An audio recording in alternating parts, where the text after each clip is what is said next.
Hello दोस्तों, welcome to the movie diaries. दोस्तों, आज हम लेकर आए हैं बोरोड टाइम। ये कहानी आपको ज़ख्म तो देती है पर साथ ही उन ज़ख्मों को भरने का काम करती है। दोस्तों, जीवन में सबसे ज़्यादा तकलीफ़ गुजरा हुआ वक्त होता है, क्योंकि हम उसे चाह कर भी नहीं बदल सकते। आने वाले कल में सुधार किए जा सकते हैं पर बीते कल में नहीं।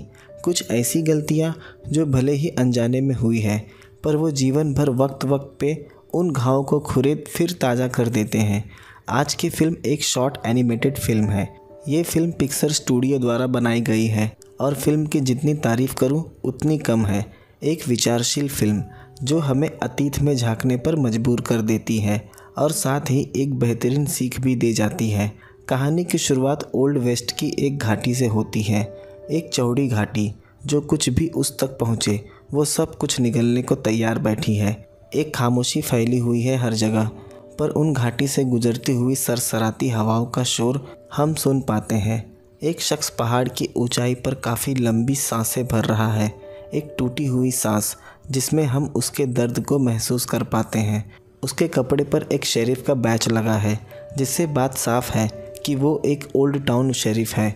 उसकी आंखें भीतर कई दर्द समेटे हुए उस पहाड़ की चोटी को देख रही है। शायद उसके पास्ट में कुछ हुआ था और इसी जगह, और अक्सर वो उन्हीं ज़ख्मों को ताज़ा करने यहाँ चला आता है। कहानी पास्ट में चली जाती है। हम स्टीव का बचपन देखते हैं, जो अपने पिता के साथ एक स्टेज कोच में बैठा है। वो दोनों उसी घाटी से गुजर रहे थे।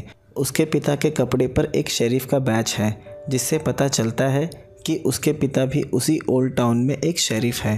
दिन का समय, ठंडी हवाएं बह रही थी, पर स्टीव काफ़ी मायूस बैठा था। उसके पिता के पास एक पॉकेट वॉच थी। उसके पिता अपनी वो वॉच स्टीव को दे देते हैं। वॉच पाते ही वो काफ़ी खुश हो जाता है। तभी उस घाटी में छिपे कुछ डाकू उन पर हमला कर दिया। उसके पिता ने स्टेज कोच की रस्सी स्टीव के हाथों में दे दी और वो डाकुओं पर गोली चलाने लगे। उन चलती गोलियों की शोर से घोड़ा तेज़ी से दौड़ने लगा और स्टीव का कंट्रोल उस स्टेज कोच से छूट गया। उनका कोच जाकर पहाड़ियों से टकरा गया और उसके पिता पहाड़ी से नीचे गिर जाते हैं। घायल स्टीव किसी तरह उठता है और अपने पिता की मदद को भागा। उसे डर था कि उसके पिता कहीं नीचे न गिर गए हों, पर वो उस पहाड़ी की चोटी को पकड़ लटके थे। वो मदद के लिए अपना हाथ भी देता है, पर वो हाथ उन तक नहीं पहुंच पाता। उसके पिता ने अपने कंधे पर एक बंदूक लटकाई थी। उन्होंने अपनी बंदूक स्टीव को थमाई और ऊपर खींचने को कहा, पर खींचते वक्त उसके हाथों से उस बंदूक की ट्रिगर दब जाती है। गोली जाकर उसके पिता के सीने में लगी और वो पहाड़ी से नीचे गिर पड़े और पॉकेट वॉच झटके से निकलकर वहीं पत्थरों के बीच गिर गई। कहानी पास्ट में आ जाती है।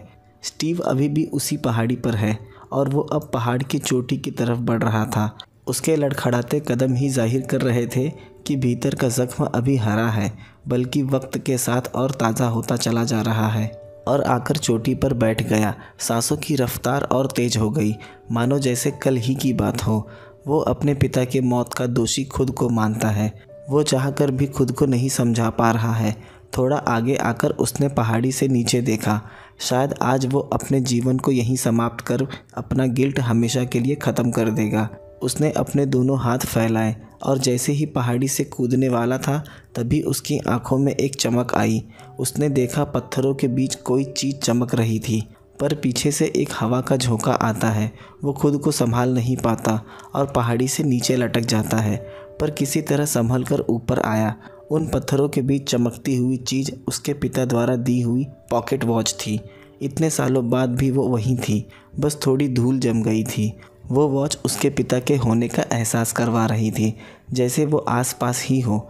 उसमें उसके साथ उसके पिता की तस्वीर थी, जिसे देख वो खुद को रोक नहीं पाता और फूट फूट रोने लगता है। अनजाने में ही सही, पर उससे कितनी बड़ी भूल हो गई। उसने उस वॉच को लेकर अपने सीने से लगाया। लगाते ही उसमें टिक टिक आवाज़ आने लग गई, जो इतने सालों से बंद पड़ी थी। वो वॉच अब चलने लगी थी और कहानी इसी दृश्य के साथ ख़त्म हो जाती है। बोरोड टाइम एक अर्थ है, वक्त से उधार लिया हुआ समय। जैसे किसी को मौत लेने आई हो और उसने मौत से थोड़ा वक्त उधार ले लिया हो। ये फ़िल्म काफ़ी अच्छा लेसन देती है उन लोगों को लेकर जो अपने पास्ट से निकलने में संघर्ष कर रहे हैं, पर उनके लिए पास्ट को भूलना आसान नहीं होता और वो पूरी ज़िंदगी उस एक बात के लिए खुद को सज़ा देते रहते हैं। दोस्तों, कहानी पसंद आई हो तो वीडियो को लाइक शेयर ज़रूर कर दें और चैनल को सब्सक्राइब करना ना भूलें। मिलते हैं अगले वीडियो में एक नए एक्सप्लेनेशन के साथ।